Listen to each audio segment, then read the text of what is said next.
Every Friday as we wrap up our broadcast week, our friends at Local Waste give us an opportunity to blow off a little steam, to get things off our chest, if you will. It's a feature we call Trash Talk.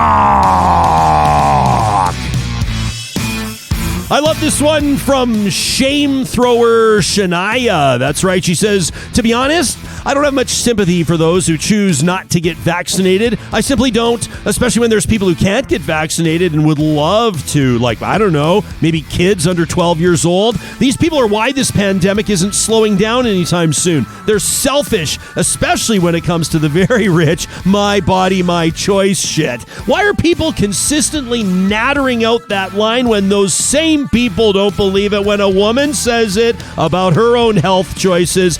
This is ignorance. Shania says the vaccine does not infringe on your freedoms. It doesn't alter your DNA. It doesn't track where you go or who you're seeing. And it certainly doesn't contain microchips. It just keeps you from having a harder time if you encounter COVID-19. Shame on you, says Shame Thrower Shania. How about this one from Devin? Devin starts this one off heavy. I'm going to drop the voice for a second. He says, my sister threw herself off the high-level bridge back in 1989 when I was 16. He says, to some degree, ever since, I've been fucked up.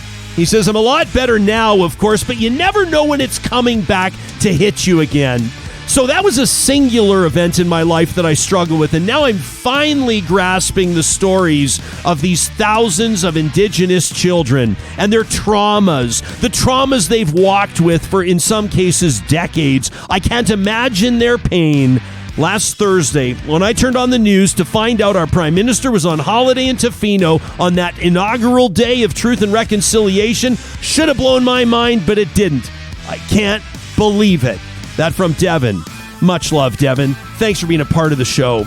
How about this one from Randy, who says, I get so tired of King Kenny. Standing behind podiums, I wonder how he remains upright without a backbone. If there ever was someone to do something meaningful, now would be the time. He says this government, this Alberta government, has turned us into the eyesore of Canada. Inactivity, seeking to destroy our healthcare and education systems just so we can have a population of weak, uneducated, mindless sheep. Seriously, a conversation about whether or not we're going to stay in Canada? What about the conversation happening in our house, whether or not we can stay in this province? The majority of people in Alberta deserve better. It's sad to see how fast and how far we can fall.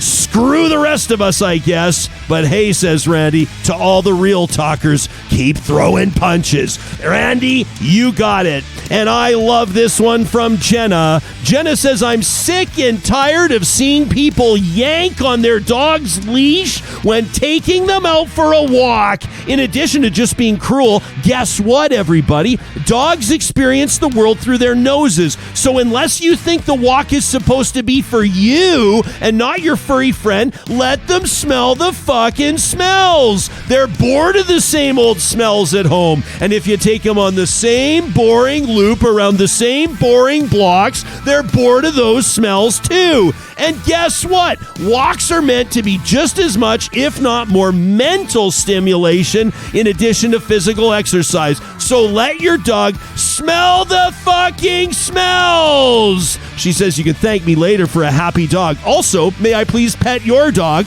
And she says, okay, fine, I'll pay the dog tax. Ladies and gentlemen that can see this on YouTube, meet Doug.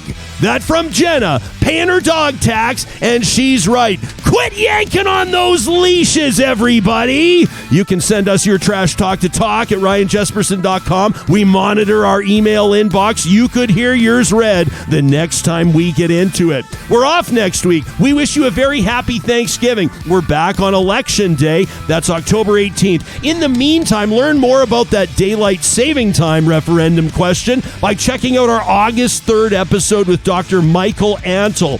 When we come back a week from Monday, Brooklyn Heights is going to hang out with us that next week, the RuPaul Drag Race alum. Plus, former NHLer Bernie Saunders shut out the game that did not love me black. only the 5th black hockey player to play in the league at the time with the Quebec Nordiques. Plus more news of the day and the analysis you can trust. Real Talkers, we're going to miss you. Have a blessed Thanksgiving. Stay safe out there, and we'll talk to you soon.